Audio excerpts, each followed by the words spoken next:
मौसम की पहली बारिश थी और मैं बस अपने आप में उलझती हुई आगे बढ़ रही थी।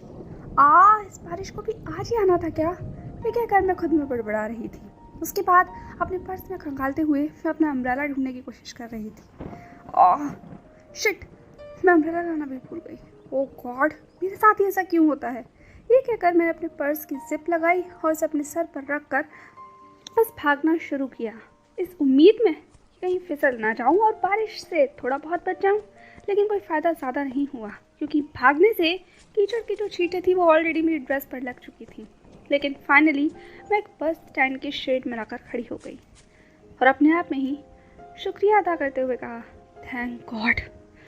इसके बाद मैंने अपने उस सूट से उन बारिश की बूंदों को छटक कर साफ किया, अपने गीले बालों को अपने कानों के पीछे लगाकर बस का इंतज़ार करने लगी। मैं कांप रही थी क्योंकि हवा तेज़ थी, मौसम अभी अभी बदला था और नए मौसम की आदत नहीं हुई थी। पर कुछ भी कहो, बारिश देखने में लग बेहद खूबसूरत रही थी। मन कर रहा था बस शेड से निकल कर इस सड़क पर अपने आप में झूमूं, इन बारिश की बूंदों को खुद में घुलने दूं। यही सब तो मैं बचपन में किया करती थी। ये बारिश हमेशा हमेशा मुझे बहुत अच्छी लगा करती थी। पर नहीं, मैं ऐसा नहीं कर सकती, अब तो बिल्कुल नहीं, क्योंकि अब ना तो बचपना रहा, ना वो समय, और ना मैं पहले जैसी हो रही। कितना अजीब लगता है ना खुद को ही याद करना, वो खुद को जो न जाने कहाँ भीड़ में, नहीं, समय की मार में, गुजरते हुए लम्हों में कहीं गुजर कर रह गया। फिर चेहरे पर एक खट्टी सी मुस्कुराहट और आंखों में एक अजीब से एहसास की करवट पलटती है और खुद में से ही सहमे हुए से बेबस से हम नज़र आते हैं। मैं अपने ख्यालों में उलझी हुई थी कि तभी बस के हॉर्न ने मुझे अपनी उस ज़िंदगी से बाहर निकाल कर असल ज़िंदगी में लाकर पटक दिया और मैं बस को देखकर आगे बढ़ गई। ये बस, इससे मेरा बहुत पुराना नाता है। हाँ, आज बहुत पुरानी बातें कर रही हूँ, लेकिन क्या करूँ, ये बस भी बिल्कुल मेरी ज़िंदगी की तरह पुरानी है। एक वक्त पर स्कूल जाने के लिए बस लिया करती थी और अब ऑफिस जाने के लिए लिया करती हूँ। तो बस मेरी ज़िंदगी में बस गई है। और सफ़र एक साथी की तरह हमेशा साथ चलता है।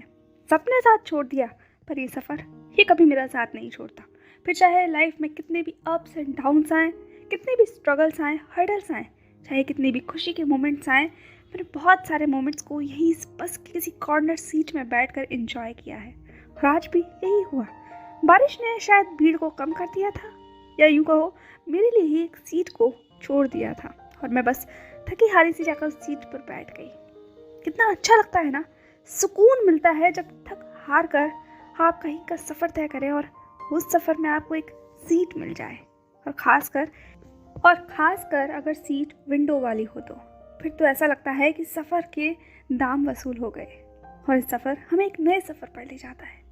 अक्सर खिड़की से बाहर देखकर हमें एक आईना दिखाई देता है। उस आईने में हम बहुत कुछ देख सकते हैं, कुछ गुजरा हुआ, कुछ आने वाला, कुछ जो बीता है और कुछ जो हमने जिया है। वो सब कुछ आंखों के पर्दों से जैसे छू कर बाहर गुजरता है। महसूस करना, बस के सफ़र में अक्सर आप यादों के ना जाने किस समंदर में डूब जाते हैं। बस हो जाता है ये। मैं भी वही महसूस करने वाली थी, पर उससे पहले मैंने एक नज़र पूरी बस की तरफ घुमाई। हर रोज़ की तरह आज भी कुछ ज़्यादा बदला नहीं था। काफ़ी सारे चेहरों को मैं देख सकती थी, वही थके हारे चेहरे, कंधे पर जिम्मेदारियों का बोझ और आंखों में न जाने कितने सारे सपने जो कुछ टूटे हैं, कुछ पूरे हुए हैं, कुछ पूरे होने की तलाश में आगे बढ़ रहे हैं, पर हाँ, थोड़े से थक गए हैं। एक सफ़र तय करो और वो सफ़र अगर पब्लिक ट्रांसपोर्ट से हो तो ये समझ लो आप ज़िंदगी को बेहद करीब से देखने का मौका मिलता है आपको। उस मौके में आप बहुत से अपनी जैसे तस्वीर को देखते हैं, यूँ कहो अपनी ज़िंदगी के बहुत सारे गुजरे हुए लम्हों को देखते हैं, या आने वाले लम्हों की एक झलक आपको वहीं कहीं उस भीड़ के उस सीनरी में मिल जाती है, जैसे कि मुझे मिली। एक स्कूल गर्ल वहाँ कोने में बैठी हुई थी, अपने कानों में हेडफोन लगाकर शायद किसी बहुत ही ब्यूटीफुल म्यूज़िक को एंजॉय कर रही थी। मैं देख सकती थी उसके कदम कैसे थिरक रहे हैं, शायद कोई रॉक म्यूज़िक होगा, पर उसके मूड को देखकर लग रहा है कि कोई सूदिंग सा म्यूज़िक सुन रही है। कुछ भी कहो, वो रिलैक्स मोड में है, जैसे मैं रहा करती थी अपने स्कूल डेज में। मैं भी अक्सर कानों में हेडफोन लगाकर और अपने सर को वहीं बैक सीट पर टेक कर म्यूज़िक को एंजॉय करती थी। हवा मेरे चेहरे से होकर गुजरती थी और ऐसा लगता था जैसे कि मुझे बहाकर अपने साथ ले ही जाएगी। उस पल में आंखों में बहुत सपने हुआ करते थे और ज़िंदगी को देखने का एक अलग ही नज़रिया था। खुशबू जैसे हर वक्त जहन में घुली रहा करती थी और मैं अपने आप में एक नई सी हर रोज़ लगा करती थी। पर स्कूल लाइफ ख़त्म हो गई और हम कॉलेज में आ गए, और कॉलेज लाइफ तो एक अलग ही रोमानियत लेकर आती है। यूँ कहो आपको बिल्कुल यंगनेस का एहसास कराती है। सपने भी नए होते हैं, जुनून होता है, जोश होता है और बस सब कुछ हासिल करने का एक जज्बा होता है। वो जज्बा मुझे उस लड़के में नज़र आ रहा था जो वहीं बैठकर इस बस में भी अपने लैपटॉप पर काम कर रहा था। माय गॉड, कैसे कर सकता है कोई बस में लैपटॉप में काम, और ऊपर से जब मौसम इतना अच्छा हो तो।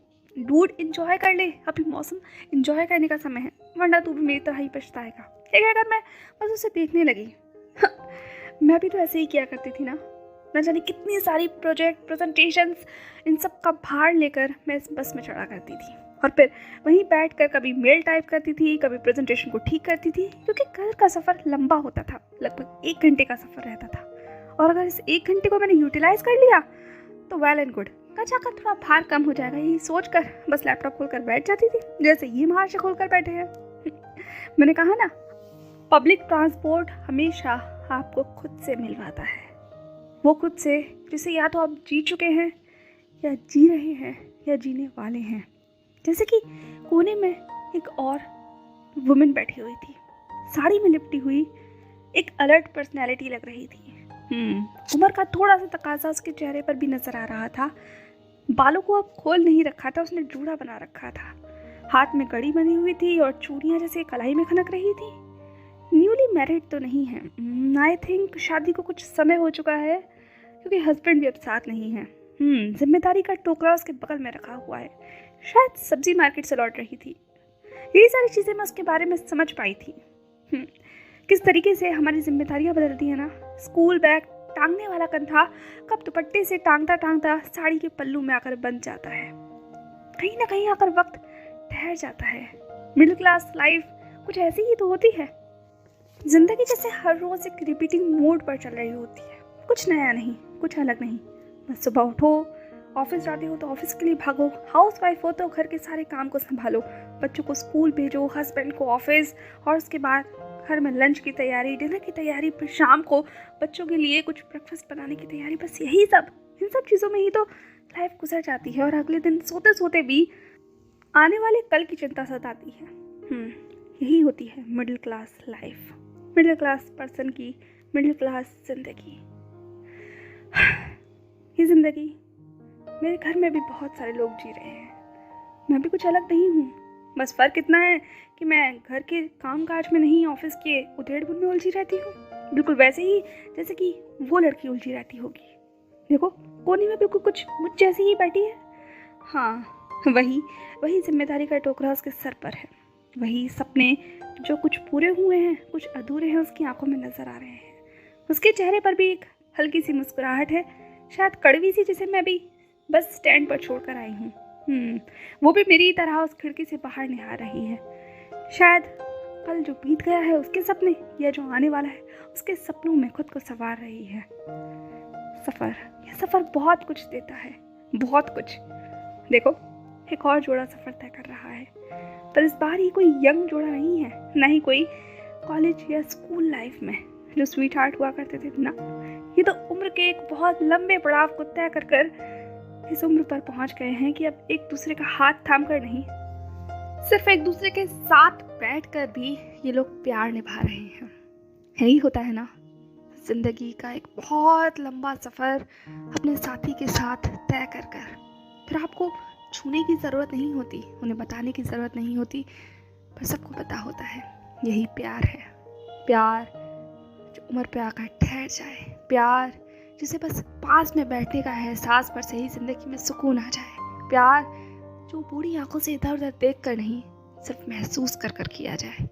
ये प्यार, इस प्यार को पाने के लिए बहुत चलना पड़ता है, बहुत गिरना पड़ता है, कभी कोऑपरेट करना पड़ता है तो कभी ना चाहते हुए भी जीना पड़ता है, लेकिन फिर भी जब प्यार होता है ना ज़िंदगी में, तो ज़िंदगी कट ही जाती है। सिर्फ मुश्किल ही नहीं आती, बहुत सारी खुशियाँ भी आती हैं। वो खुशियाँ जिन्हें हम अपने पार्टनर के साथ साझा करते हैं, उसके हाथ पकड़कर आगे बढ़ते हैं, धीरे धीरे ज़िंदगी को समझते हैं, देखते हैं, उसके साथ एक नया आयाम देते हैं और फिर इस उम्र पर पहुंच जाते हैं कि एक दूसरे के पास यूँ खामोश बैठकर भी न जाने कितनी सारी बातें वो बिन कहे ही कर जाते हैं। मैडम, आपका स्पॉट आ गया। ये कहते हुए कंडक्टर ने मुझे अपने ख्यालों की दुनिया से बाहर निकाला। हो, आ गया? जी मैडम, शायद आप हो गई थी। हाँ, ये सफ़र है ना, बहुत सारे सफ़र पर ले जाता है। ये कहकर मैंने मुस्कुराकर उसकी तरफ देखा। ये भी मुझे जानता है, अक्सर बस में किसी के साथ तो सफ़र तय करती हूँ, हर रोज़ यही मुझे टिकट देता है, जैसे आज थी। फिर इसके बाद मैंने पेमेंट किया और इस बस से नीचे उतर गई। बारिश भी अब बंद हो गई थी। एक और सफ़र अब इस बस के स्टैंड से। So I hope you like it. Signing off at Ray, feeble label, pocket full of words that knock you inside.